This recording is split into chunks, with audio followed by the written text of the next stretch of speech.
Hi guys, this is Jeffrey. Good morning guys, this is Jeffrey here.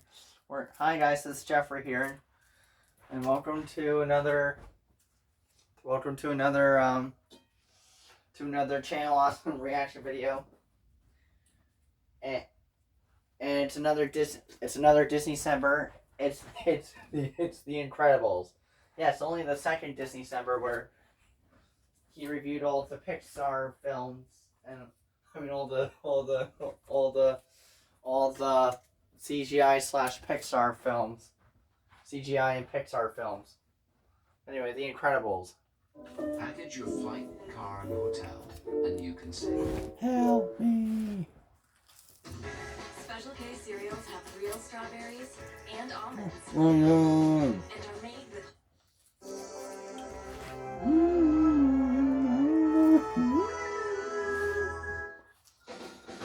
I have real mixed thoughts about The Incredibles. My guess is this is because it was bringing a lot of stuff to the big screen that I wanted to see for a while, but maybe that got me a little too overhyped. For example, it was great seeing a computer animated film by Brad Bird, whose work I really enjoyed in Iron Giant, The Simpsons, hell, even Family Dog.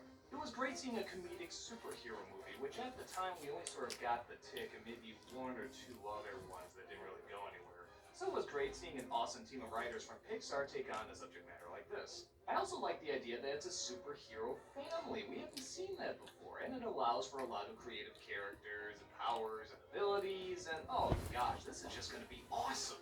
In the golden age of superheroes, Mr. Incredible is one of the most famous. How did he get his superpowers?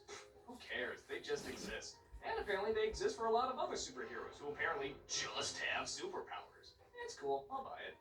Mr. Incredible gets married to Elastigirl, and it looks like they're gonna live happily ever after being superheroes with their secret identities and so forth. But then things go awry when the people who are safe start suing the superheroes for property damage, physical health, mental health, all sorts of American bullshit. Soon everybody starts suing superheroes, and all the superheroes, or supers as they're called, have to go into a protection agency where they can't use their powers at all. Mr. Incredible is now Mr. Parr, and he has started a family with Mrs. Parr.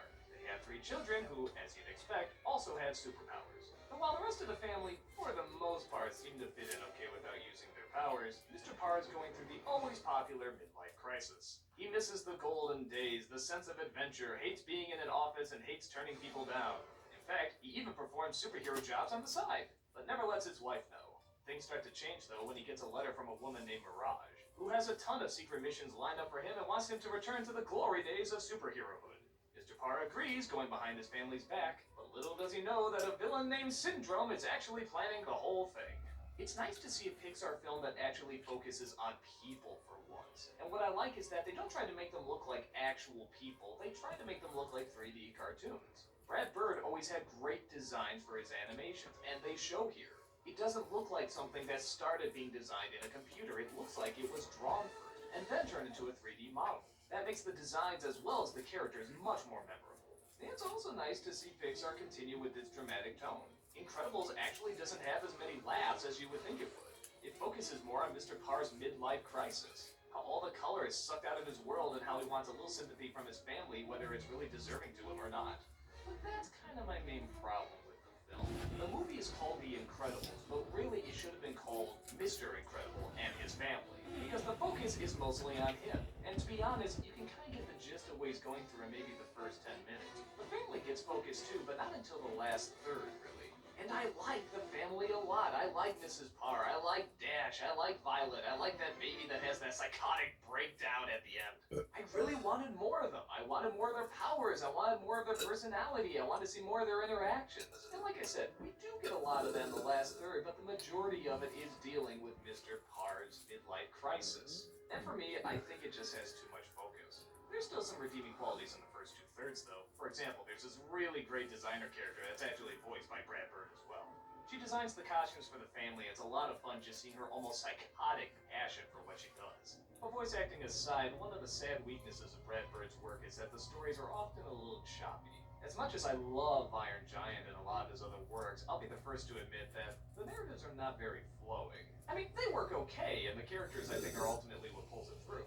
But they always seem to jump around a bit. I always feel one more rewrite would probably make these films a little stronger. But again, that's in no way saying that The Incredibles or his other films are by any means failures.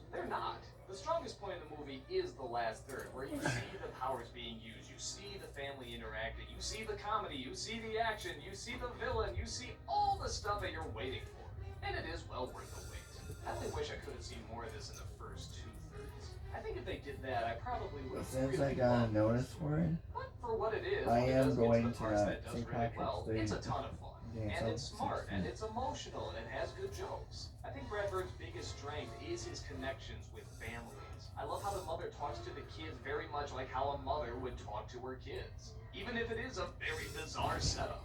I also like the way he writes kids. They're very energized, but they're insecure as well. They're troublemakers, but they're not stupid. And Okay.